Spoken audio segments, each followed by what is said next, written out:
7월 29일 금요일 오늘을 여는 말씀 함께 나누겠습니다. 사도신경으로 신앙 고백 드리겠습니다. 나는 전능하신 아버지 하나님 천지의 창조주를 믿습니다. 나는 그의 유일하신 아들 우리 주 예수 그리스도를 믿습니다.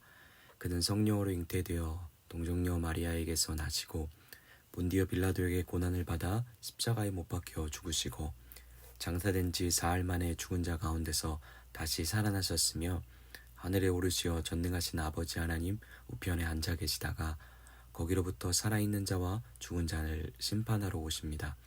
나는 성령을 믿으며 거룩한 공교회와 성도의 교제와 죄를 용서받는 것과 몸의 부활과 영생을 믿습니다. 아멘. 오늘 하나님이 우리 가운데 주신 말씀은 하박국 3장 1절부터 19절까지의 말씀입니다. 하박국 3장 1절부터 19절까지의 말씀입니다. 우리 함께 말씀을 봉독하시겠습니다. 시겨온 옷에 맞춘 선지자 하박국의 기도라. 여호와여, 내가 주께 대한 소문을 듣고 놀랐나이다. 여호와여, 주는 주의 일을 이 수년 내에 부응하게 하옵소서. 이 수년 내에 나타내시옵소서. 진노 중에라도 국류를 잊지 마옵소서. 하나님이 대만에서부터 오시며 거룩한 자가 바란산에서부터 오시는도다. 그의 영광이 하늘을 덮었고 그의 찬송이 세계에 가득하도다. 그의 강명이 햇빛 같고 광선이 그의 손에서 나오니 그의 권능이 그 속에 감추어졌도다. 역병이 그 앞에 행하며 불덩이가 그의 발 밑에 나오는도다. 그가 서신즉 땅이 진동하며 그가 보신즉 여러 나라가 전율하며 영원한 산이 무너지며 무궁한 작은 산이 엎드러지나니 그의 행하심이 예로부터 그러하시도다. 내가 본즉 구산의 장막이 환란을 당하고 미디안의 땅의 휘장이 흔들리도다. 여호와여, 주께서 말을 타시며 구원의 병거를 모시오니 강들을 분이 여기심이니이까 강들을 노여워하심이니이까 바다를 향하여 성냄이심이니이까 주께서 활을 꺼내시고 화살을 바로 쏘셨나이다. 주께서 강들로 땅을 쪼개셨나이다. 산들이 주를 보고 흔들리며 창수가 넘치고 바다가 소리 지르며 손을 높이 들었나이다. 날아가는 주의 화살의 빛과 번쩍이는 주의 창의 광채로 말미암아 해와 달이 그 처소에 멈추었나이다. 주께서 노를 바라사 땅을 두르셨으며 분을 내사 여러 나라를 밟으셨나이다. 주께서 주의 백성을 구원하시려고 기름 부음 받은 자를 구원하시려고 나오사 악인의 집에 머리를 치시며 그의 기초를 바닥까지 드러내셨나이다.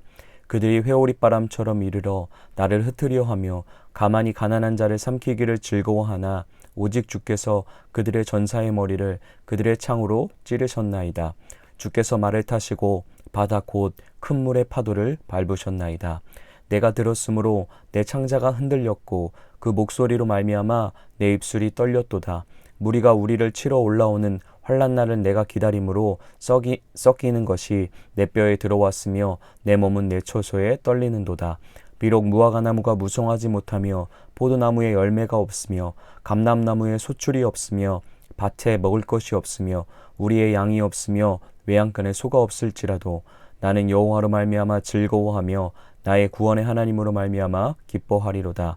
주 여호와는 나의 힘이시라.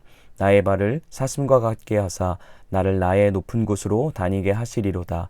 이 노래는 지휘하는 사람을 위하여 내 수금에 맞춘 것이니라. 아멘. 앞서 하박국 1, 2장을 통해 우리는 백성을 대표하여 하나님 앞에 불신과 한편으로는 이해할 수 없다라는 마음을 가진 채 묻고 있는 하박국의 탄식에 젖은 질문을 친절하게 응답해 주시는 하나님을 보게 되었습니다. 살펴본 것처럼 그가 질문한 내용은 자기 백성을 아끼시고 정의를 사랑하신다는 이 땅의 공평과 샬롬이 실현되기를 무척이나 원하시는 하나님이 예루살렘에서 일어나는 악인이 의인을 핍박하는 것을 왜 용납하시냐는 질문이었고, 또 하나는 그런 악한 자의 심판을 결정하신 하나님이 그 심판의 도구로 어떻게 더 악한 자들인 바벨론 군대를 사용하셔서 그 일을 하실 수 있냐라는 질문이었습니다. 그에 대한 하나님의 대답은 하나님은 여전히 신실하게 일하고 계신다는 거였죠. 그분의 사역은, 그분의 일하심은 한결같이 아직도 현재 진행형이라는 것입니다. 하나님은 지금 이스라엘 가운데, 또 온 열방 가운데, 그리고 오늘 우리의 삶 가운데 그분의 샬롬과 다스림이 충만한, 그분의 따뜻한 사랑의 온기가 가득한 집을 지어가고 계십니다. 그런데 하박국도, 그리고 오늘날 우리도 집을 짓는 과정 가운데 있는 환경, 마치 공사가 한창 진행 중이다 보니 튀어나온 철근, 쌍막한 시멘트 벽들, 어지럽게 흐트러진 페인트 등을 보고 그 건물이 왜 이 모양이냐, 이 집은 내가 생각했던 기대하던 집이 아니다, 마음에 안 든다 등 불만과 불평, 비난을 쏟는 행동을 보일 때가 많은 것 같습니다. 하나님은 지금 가장 완벽한 설계도와 최상의 자재를 가지고 현재 진행형으로 우리의 인생에 그분의 다스림의 집을 지어가고 계신데, 우리는 때론 눈앞에 보이는 지금의 현상만으로 평가하고 원망하고 있는 거죠. 마치 하박국도 이러한 모습으로 하나님 앞에 반문을 제기했으나 친절하게 설명하며 이해시켜 주시는 그분의 계획과 하나님의 거룩하심의 능력 앞에 깊은 감동을 받게 됩니다. 그리고 오늘 본문 3장에서는 그의 마음을 감동시켰던 거룩하신 하나님, 온 땅에 여전히 자신의 계획대로 다스리고 계신 창조주 하나님께 찬양의 기도를 올려드리고 있는 장면을 보여주고 있는 거죠. 우리가 짧은 1장부터 3장까지의 하박국을 보게 되면 그의 처음과 끝이 너무나 극명하게 달라진 모습을 발견하게 됩니다.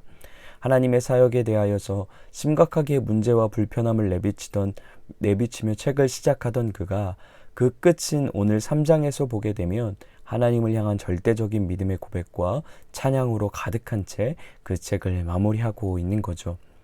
이러한 가운데 아이러니한 건 책을 시작할 때나 책이 끝나갈 무렵인 지금 1장이나 오늘 우리가 함께 본 3장이나 상황적으로는 전혀 달라진 게 없다라는 겁니다.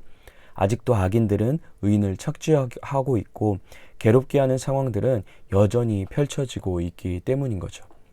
그렇다면 무엇이 하박국으로 하여금 불평으로 가득한 입술에서 신뢰와 믿음이 가득한 찬양의 고백으로 바뀌게 할 수 있었을까요?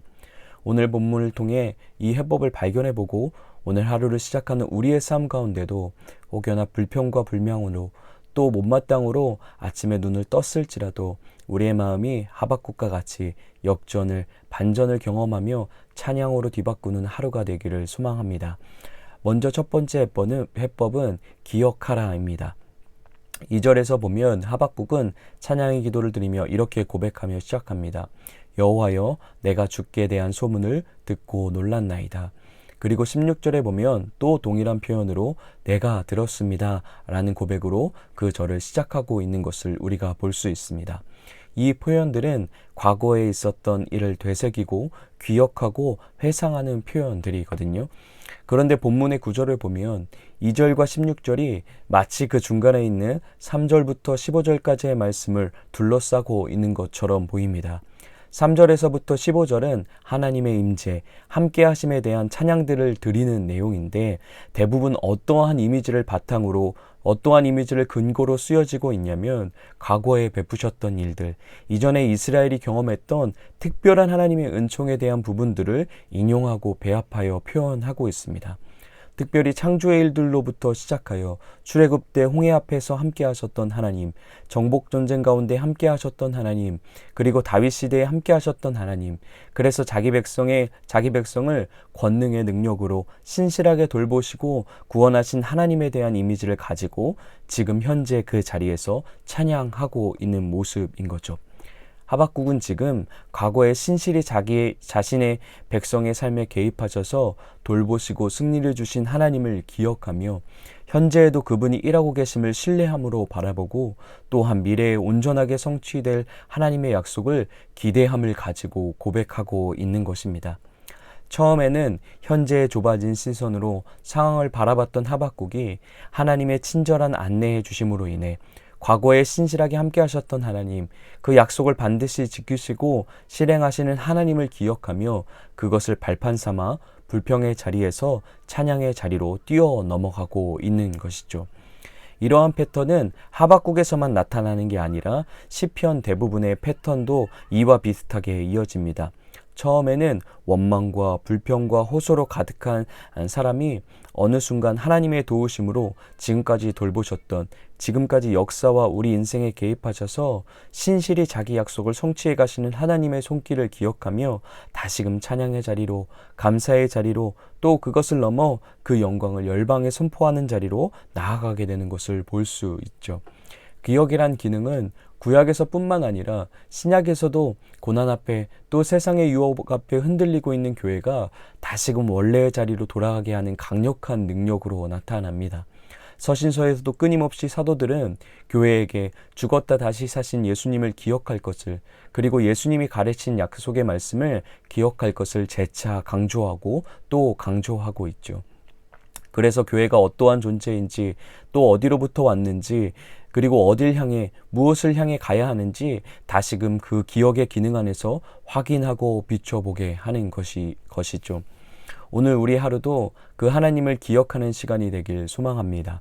지금 우리의 현재의 삶이 이해할 수 없는 흐름으로 흘러가고 있다 할지라도 우리의 인생 가운데 지금까지 인도하셨던 하나님, 찬양의 가사처럼 한 번도 나를 실망시킨 적 없는 하나님, 신실하신 하나님을 다시금 잠잠히 돌아보고 기억할 수 있는 오늘 하루 되길 소망합니다. 그 신실하신 하나님의 손길은 과거뿐만 아니라 현재 우리 삶 가운데도 진행형으로 돌보고 계심을 경험할 수 있는 하루 되길 원합니다. 뿐만 아니라 우리 삶 가운데 일어난 어떤 개인적인 은혜의 순간을 돌아봄을 넘어 우리 가운데 주셨던 약속의 말씀, 나 자신과 우리 가정과 우리 공동체에게 주셨던 약속의 말씀을 우리가 다 소유하고 있을 텐데, 그 약속의 말씀을 다시 한번 기억하고 붙드시며 우리 공동체 전체의 고백처럼 하나님이 지금도 이 약속의 말씀을 이루어가고 계십니다 라고 신뢰함으로 고백해낼 수 있는 하루 되길 소망합니다. 두 번째 해법은 관계입니다.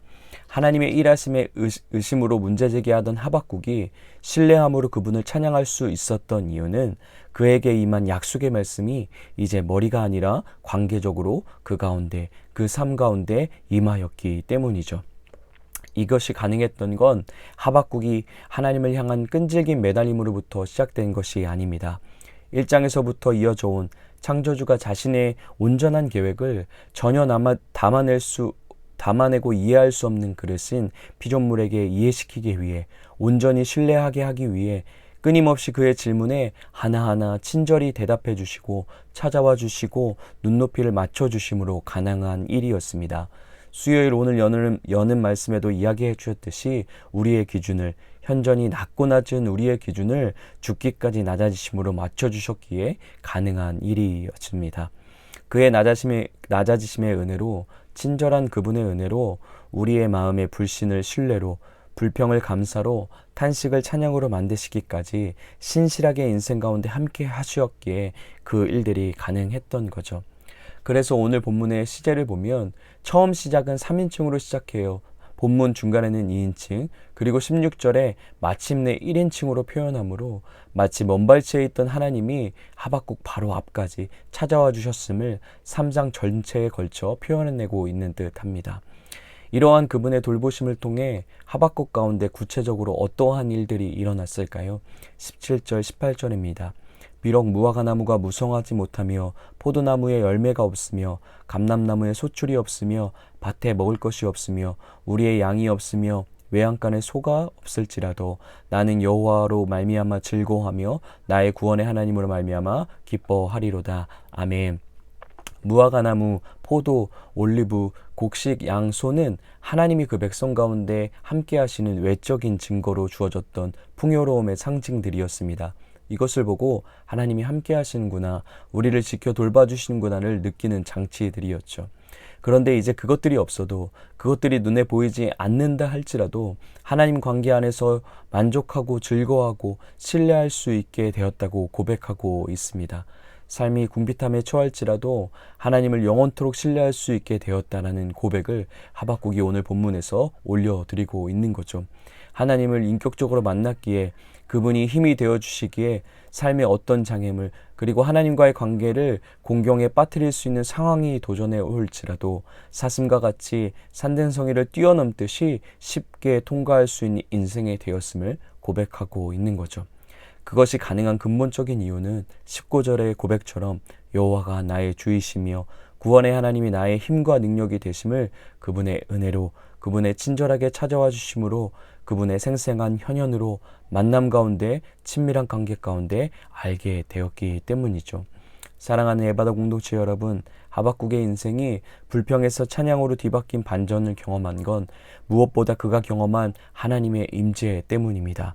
하나님을 실제로 관계 가운데 만난 그에게 이제 더 이상 외적인 것들은 문제가 될 수 없기 때문이죠.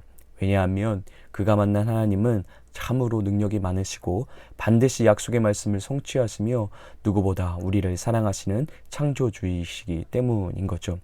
오늘 하루도 하나님의 약속의 말씀을 기억하며 그 약속의 말씀을 따라 인격 대 인격으로 우리를 만남의 자리로 초대해 주신 하나님과 깊은 관계를 경험하시며 하나님을 향한 신뢰와 찬양의 고백이 가득한 모든 에바다 공동체 되길 예수님의 이름으로 축복합니다.